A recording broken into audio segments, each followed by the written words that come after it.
हमारे साथ इस वक्त मौजूद हैं 2014 की आईपीएस अफसर वृंदा शुक्ला, चित्रकूट की तीसरी आईपीएस महिला हैं जिनको बतौर एसपी चार्ज मिला हुआ है। आप आ चुकी हैं, चित्रकूट का चार्ज संभाल चुकी हैं। आइए जानते हैं किस तरीके से चित्रकूट की बागडोर को संभालेंगी, किस तरीके से महिलाओं को सुरक्षा प्रदान करेंगी। जानते हैं वृंदा शुक्ला जी से। स्वागत है आपका चित्रकूट पे। मैम, जानना चाहेंगे कि क्या महिलाओं को लेकर के आपकी पहली प्राथमिकता क्या होगी? प्राथमिकता यही है कि ट्रेडिशनली उनका पुलिस तक पहुंचना पुरुषों से ज़्यादा कठिन माना जाता है। वो स्वयं ही संकोच करती हैं आने में, और फिर जब आती हैं तो शायद उनकी उतने प्रभावी रूप से सुनवाई नहीं होती।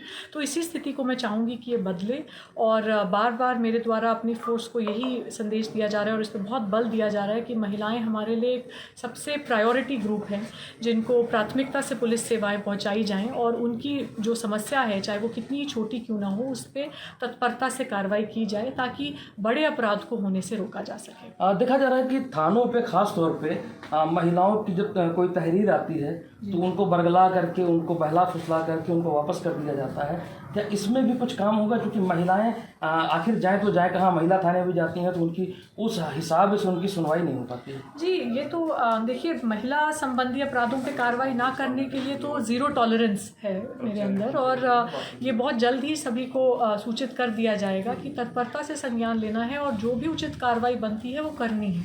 तो इस स्थिति में तो आप बहुत जल्दी सुधार पा लेंगे अगर अभी संतुष्टि नहीं है। महिलाओं से अतिरिक्त और भी जनपद में जो चीज़ें हैं उनमें क्या प्राथमिकताएं होंगी? क्योंकि एक वक्त था कि चित्रकूट की धरती, बुंदेलखंड की पूरी धरती दस्यु प्रभावित हुआ करती थी। हालांकि अब दस्यु नहीं है, लेकिन सो कॉल्ड जिनको कहा जाए बदमाश, वो कहीं छिनैती करते हैं, कोई इस तरह की हरकतें करते हैं, उनमें किस तरीके की लगाम लगाई जाएगी? जी, जो भी क्राइम है, क्राइम कभी समाप्त नहीं होता, वो अपना बस रूप बदलता रहता है समय के अनुसार। तो जो भी क्राइम है, मुझे लगता है उसको नियंत्रित करने का सबसे अच्छा तरीका यही होता है कि उस पर समयबद्ध रूप से कार्रवाई करें।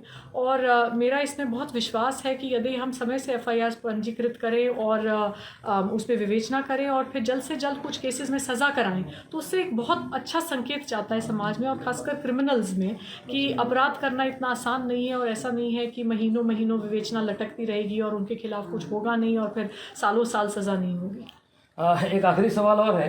पता चला कि आप एक राइटर हैं, आप ब्लॉग्स भी लिखती हैं, आप अखबारों में भी लिखती हैं। चित्रकूट भी सौंदर्य की प्रकृति पे एकदम बसा हुआ है, तो क्या चित्रकूट पे भी आपने विचरण किया होगा, घूमी होंगी 2-3 दिनों में? क्या देखा, क्या कुछ यहाँ के लिए भी आप लिखने के लिए सोचती हैं? जी हाँ, ज़रूर।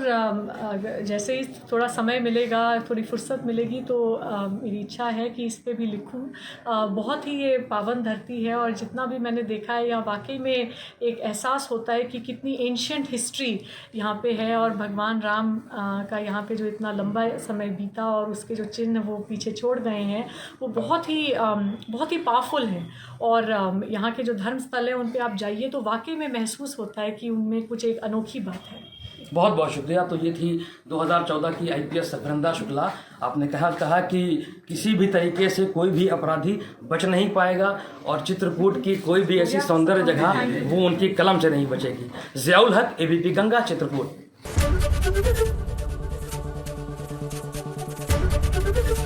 एबीपी गंगा, खबर आपकी, जुबान आपकी।